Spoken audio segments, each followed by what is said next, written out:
4월 11일 새벽 우리에게 주시는 하나님의 말씀은 신명기 2장 26절부터 마지막 37절까지 말씀입니다. 할렐루야! 하나님은 좋으신 하나님이십니다. 오늘도 우리를 통해서 하나님께서 이루어가실 하나님의 뜻을 바라보며 믿음으로 나아가시는 저와 여러분 되시기를 간절히 축복합니다. 하나님은 정말 좋으신 분이세요.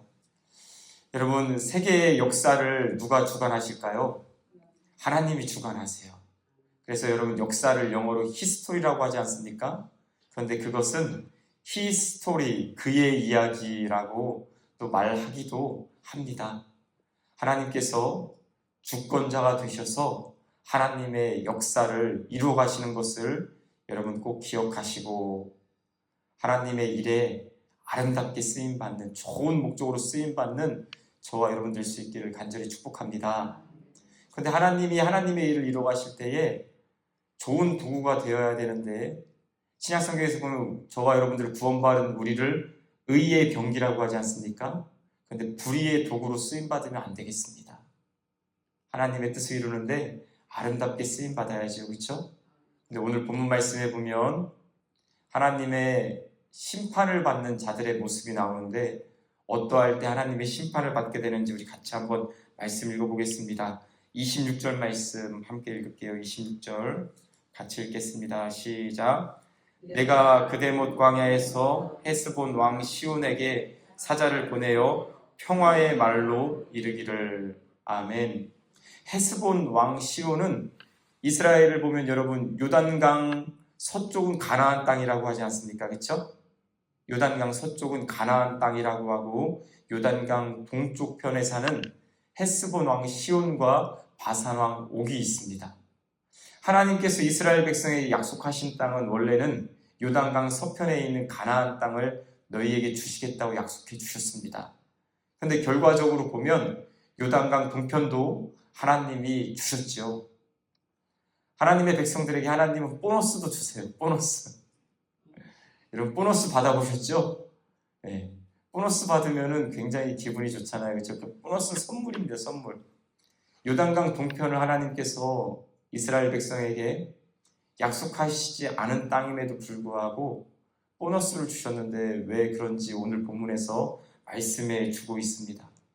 26절 말씀에 보면 모세가 요단강 동편에 살고 있는 헤스본 왕 시온에게 평화의 제안을 합니다.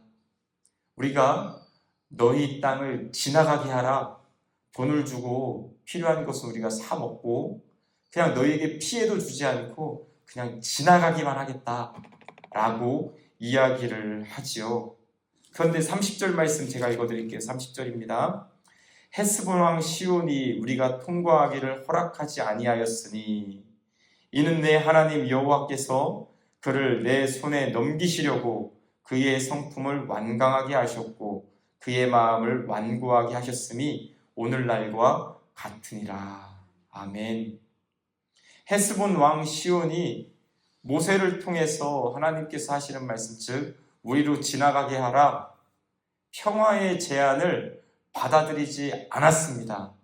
근데 그 받아들이지 않은 이유를 30절에 보면, 이는 내 하나님 여호와께서 그를 내 손에 넘기시려고 그의 성품을, 헤스본 왕 시온의 성품을 완강하게 하셨고 그의 마음을 완고하게 하셨다라고 말씀하세요.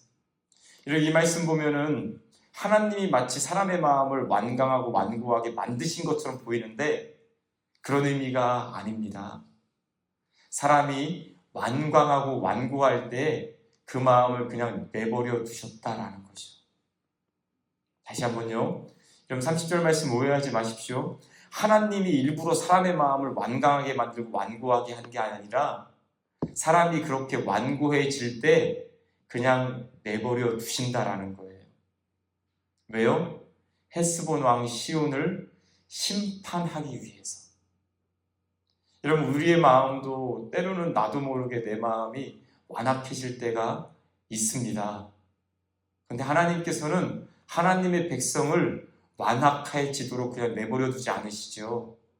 어떤 어려움을 통해서 그 마음이 다시 부드러워지도록 하나님께서 만드시는데, 그렇다면 그것이 우리에게 베푸신 하나님의 은혜라는 거예요. 이스라엘 백성을 한번 잘 보십시오. 이제 저희가 신명기가 지나고 나면 여호수아서를 통해서 가나안 정복 전쟁을 하고 그 다음에 가나안 땅에 사는 동안에 사사기 말씀으로 가면은 이스라엘 백성이 평화롭게 잘 삽니다. 하나님 주신 평화를 누려요. 그런데 그러다가 우상에게로 눈이 돌리잖아요. 그렇죠? 우상 숭배를 합니다. 그러면 하나님이 미디안, 블레셋 등 이스라엘 백성 주변에 있는 나라를 하나님의 징계의 도구로 사용하셔서 이스라엘 백성을 또 막 핍박을 합니다. 그러면 이스라엘 백성이 어떻게 합니까? 하나님 잘못했습니다. 용서해 주십시오. 하고 돌이키면 하나님이 사사를 세우셔서 그 사사를 통해서 이스라엘을 구원해 주세요. 이게 계속 반복이 됩니다. 하나님께서 미디안과 블레셋 등 여러 주변에 징계의 도구로 주신 그 도구의 징계를 하는 목적이 무엇입니까? 마음이 완악해지지 말라고. 다시 하나님을 찾으라고. 마찬가지로 오늘 저와 여러분들도 나도 모르게 내 마음이 완고해질 때, 완악해질 때 하나님이 여러 가지 어려움으로 가시채로 우리에게 굴려주시잖아요. 그러면 그걸 뒷발질하는 게 얼마나 힘듭니까? 사도 바울에게 하나님이 말씀해 가시채를 뒷발질하는 거 너에게 참 힘들구나.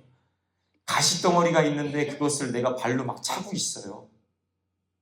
왜 그렇게 하신 거예요? 하나님이 너 완고해지면 안 돼. 완악해지면 안 돼. 우리가 누구니까요? 하나님의 자녀이니까. 근데 하나님께서 오늘 말씀해 보면 헤스본 왕 시온은 그냥 완악하게 완고하게 내버려 두신다라는 거죠. 왜요? 그를 그냥 심판하게 하기 위해서. 오늘 이 새벽에 하나님 앞에 기도하시고 또한 저와 여러분들이 분명히 아셨으면 좋겠어요. 혹시 어떤 어려움 가운데 있으십니까? 나의 마음을 먼저 돌아보세요. 나를 주변의 환경이 사람이 힘들게 합니까? 그 사람 미워하지 마시고 나의 마음을 하나님 앞에서 먼저 돌아보세요. 물론 우리가 애매하게 고난을 당할 수도 있지요. 믿음 생활 잘하는데도 고난이 있을 수도 있습니다. 그런데 많은 경우에 보면 내가 바르게 가지 않을 때 하나님께서는 내 주변에 미디안과 블레셋을 일으키세요. 그래서 다시금 마음을 돌이키라고, 다시 하나님을 향하여 바라보라고, 마음 절대 완악해지면 안 된다고 하나님께서 그들을 사용하시죠. 그러나 헤스본 왕 시온은 하나님께서 모세를 통해서 이스라엘 백성에 그냥 붙여버리십니다. 심판을 하도록 하기 위해서 결국 헤스본 왕 시온은 모세와 이스라엘 백성과의 싸움에서 완전히 진멸하게 되죠. 그런데 그렇게 진멸하게 되는 것이 어떤 의미가 있습니까? 33절 같이 한번 읽어볼까요? 33절 함께 읽겠습니다. 시작.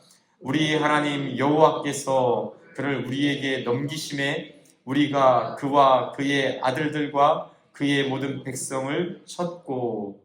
아멘. 헤스본 왕 시온과 그의 모든 백성들을 쳐서 이겼습니다.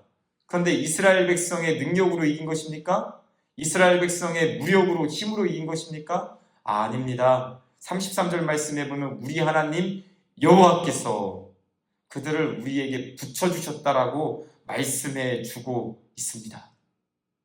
하나님께서 하나님의 뜻을 이루어 가실 때에, 또는 하나님께서 보실 때에 야, 넌 안 되겠다, 하나님께서 붙이시잖아요. 그렇죠? 우리 하나님 여호와께서 헤스본 왕 시온을 붙여주시니까 모든 전투에서 이겼다라고 모세가 지난 날을 회상하면서 출애굽 2세대들에게 설교하고 있는 거예요. 말씀을 선포하고 있는 거예요.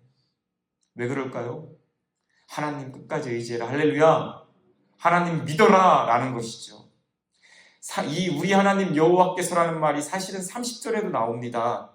30절 중반에 보면요, 헤스본 왕 시온에게 이렇게 하잖아요. 이는 내 하나님 여호와께서 그를 내 손에 넘기시려고 하나님께서 하신다라는 것이죠.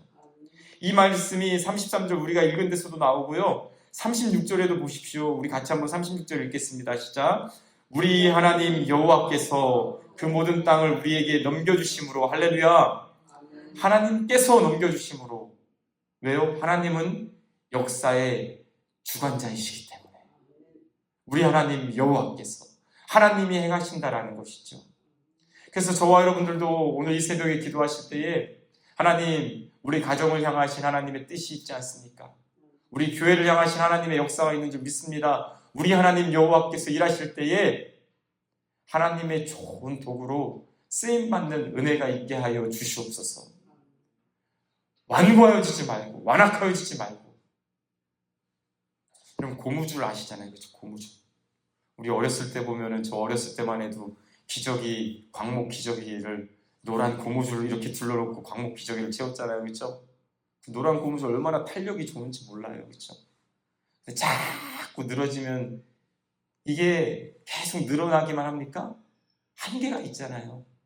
어느 정도가 늘어나다 보면은 그 다음에 땡기면 탁 끊어지잖아요. 마음이 마찬가지예요.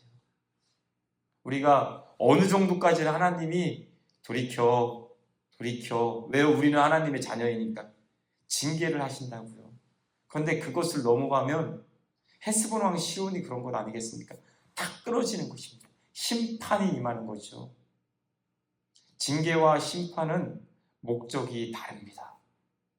징계는 회개하게 하기 위해서, 심판은 진멸시키기 위해서. 주 예수 그리스도를 믿는 자마다 멸망하지 않는다라고 말씀하세요. 오늘 저와 여러분들은 예수님을 믿고 하나님께서 우리를 멸망시키시는 분이 아니세요.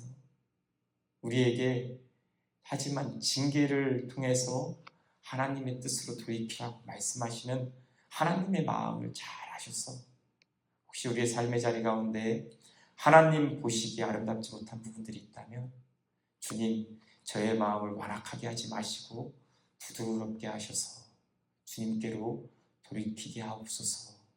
이것이 은혜입니다. 또한 여러분, 우리의 삶의 자리 가운데 우리 하나님 여호와께서 이끌어 가시고 인도하시고 이루어 가시는 것을 믿으시고 하나님 앞에 끝까지 하나님 믿고 의지함으로 말미암아 하나님의 역사를 바라볼 수 있는 저와 여러분 되시기를 간절히 축복합니다. 그렇게 해서 요단강 동편 헤스본 왕 시온과, 우리 다음 주에 보겠는데 바산 왕 옥이 하나님 앞에 심판을 받고, 요단강 동편이 여러분 얼마나 좋은 땅인지 몰라요. 그래서 루벤 갓지파, 므낫세 반지파가 요단강 동편에서 우리 살게 해주세요 하잖아요. 왜요? 그곳 땅이 좋으니까, 목축이 잘 되니까, 목축하기 위해서. 그런 좋은 땅을 하나님이 이스라엘 백성에게 보너스로 주셨다라는 것이 오늘 성경의 말씀입니다. 절대 마음 완악하게 하지 마시고 하나님 앞에 의의 도구로 아름답게 쓰임받는 저와 여러분 되시기를 간절히 축복합니다. 기도하겠습니다. 하나님 아버지, 정말로 감사드립니다. 하나님의 계획과 하나님의 뜻은 반드시 이루어지는 줄 믿사오니 그 일하심 가운데 선한 도구로, 의의 도구로 쓰임받는 저희 모두가 되게 하여 주시옵소서. 헤스본 왕 시온이 마음이 완악하게 되어서 결국 심판받는 모습을 봅니다. 하나님, 주의 백성들에게, 주의 자녀들에게 더 이상 심판은 없지만 또한 징계가 있다고 말씀하셨는데, 정말로 하나님께서 징계하실 때 우리 마음을 부드럽게 하여 주님께로 향하게 하시고 돌이키게 하시고, 하나님, 우리 교회 공동체가 정말로 하나님의 뜻 가운데 든든하게 세워져 나갈 수 있도록 인도하여 주시옵소서. 완고한 자들의 모임 되지 않길 원합니다. 하나님, 우리의 마음을 부드럽게 하여 주시옵고, 또한 하나님께서 빚으시기에 마음껏 빚으시는 정말 좋은 흙이 되어서 하나님 쓰시기에 아름다운 그릇으로 저희들을 만들어 주시옵소서. 내일 거룩한 주일입니다. 교회를 출입하는 모든 주의 백성들 정말 은혜 가운데 거하게 하여 주시옵고, 주의 장중에 품어 주시오며, 또한 거룩한 주일을 준비하는 주말, 오늘도 보이는 곳에서 보이지 않는 곳에서 주일을 준비하는 많은 손길들이 있습니다. 하나님 은혜로 함께 해주셔서 성령으로 충만하게 하여 주시오며 영육간에 강건케 하여 주시옵소서. 하나님 오늘 토요일 전도가 있습니다. 하나님 이 지역의 많은 영혼들을 마음에 품는 큰 그릇 되게 하여 주시옵고 그들을 주님께로 바르게 인도할 수 있는 우리 교회로 사용하여 주시옵소서. 감사드리며 예수님의 이름으로 기도드리옵나이다. 아멘.